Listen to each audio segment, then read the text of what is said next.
Bonjour à tous et à toutes et bienvenue encore sur la chaîne de l'immigrant.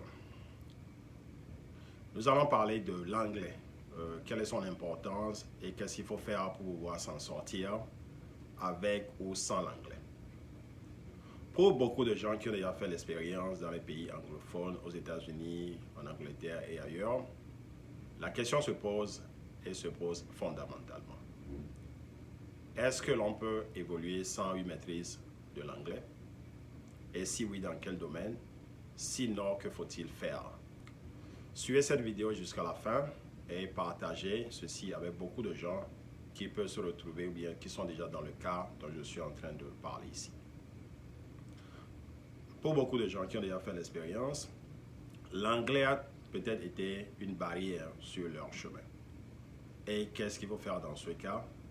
Et pour certains qui avaient une certaine maîtrise, que fallait-il pour améliorer cette connaissance de la langue de Shakespeare? On y va. La question que l'on se pose, c'est de savoir s'il faut apprendre l'anglais avant de pouvoir s'installer dans un pays anglophone. Je dirais non, pas au début, mais au fur et à mesure, il faut se mettre au pas. Alors, dans ce cas, que faut-il faire pour apprendre rapidement l'anglais? J'ai déjà développé le sujet dans une vidéo précédente, mais je vais en parler brièvement ici, touchant donc le point de ce qu'il faut faire pour apprendre rapidement l'anglais. La réponse est très simple. Pour apprendre rapidement l'anglais, il faut s'exposer à la langue autant que possible. Alors, qu'est-ce que j'entends par s'exposer? Ne pas se soustraire aux situations de devoir utiliser cette langue. Cela veut dire qu'il faut réduire au maximum le fait de pouvoir parler d'autres langues et en ce cas de se concentrer donc à utiliser l'anglais au maximum, ou bien de se consacrer à l'étude de l'anglais au maximum. Cela voudrait aussi dire qu'on doit diminuer, si possible, l'utilisation d'autres langues comme moyen de communication entre des gens, parfois de la même famille si c'est possible. Cela est difficile à avaler pour certains, mais j'ai déjà vu ça être pratiqué dans certaines familles. Des gens qui sont dans la même maison, qui parlent une langue étrangère, qui ont cette langue en commun, mais qui utilisent l'anglais pour se communiquer. Pourquoi? C'est parce que ces gens-là, souvent, sont ensemble pendant de longues heures et ce sont des occasions pour pouvoir pratiquer cette langue. Cela voudrait aussi dire qu'il faut écouter les nouvelles en anglais. Et au début, on va chercher à comprendre ces choses d'une autre manière, mais il faut y aller et il faut le faire. Avoir des amis qui parlent anglais, si nous sommes aux États-Unis, des Américains comme amis, ou bien dans d'autres pays, des autochtones comme amis, est quelque chose qui aide aussi beaucoup de gens. Nécessairement, les gens se posent la question s'il faut repartir à l'école pour apprendre l'anglais. Dans certains cas, oui, dans certains cas, non. On n'a pas besoin de reprendre tout un domaine d'études pour apprendre l'anglais. On peut prendre des cours assez pointilleux, assez spécifiques dans certaines écoles pour apprendre donc cette langue. Il y a des cours d'anglais qui sont actuellement sur Internet qu'on peut aussi prendre, auxquels on peut aussi s'abonner pour apprendre l'anglais. Mais ce qui est surtout important, c'est la pratique et la pratique chaque jour. S'exposer au maximum. Quand on est venu d'un autre milieu où l'anglais n'est pas utilisé, la seule manière donc de pouvoir se rattraper, de s'exposer au maximum à cette langue. Et comme je l'ai souligné, il y a plusieurs manières dont j'ai parlé. Il y a aussi d'autres méthodes que certaines personnes ont utilisées déjà.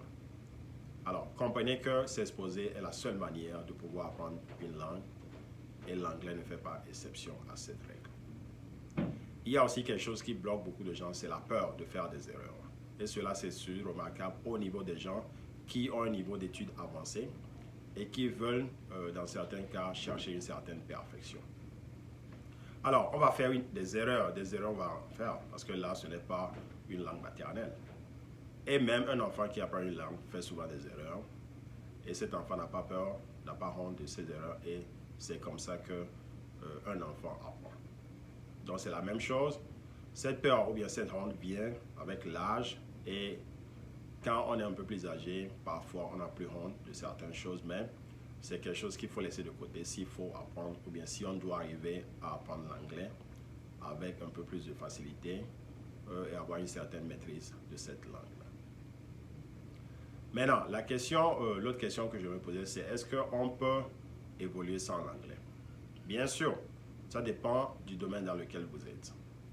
Il y a certains domaines, par exemple la production ici aux États-Unis, des domaines de production, des entreprises de production où on n'a pas besoin d'un anglais, je ne dirais pas parfait, d'un anglais assez évolué pour pouvoir faire son boulot et gagner de l'argent. Cela peut se faire, mais si on veut évoluer, il faudra à un moment songer à apprendre cette langue-là.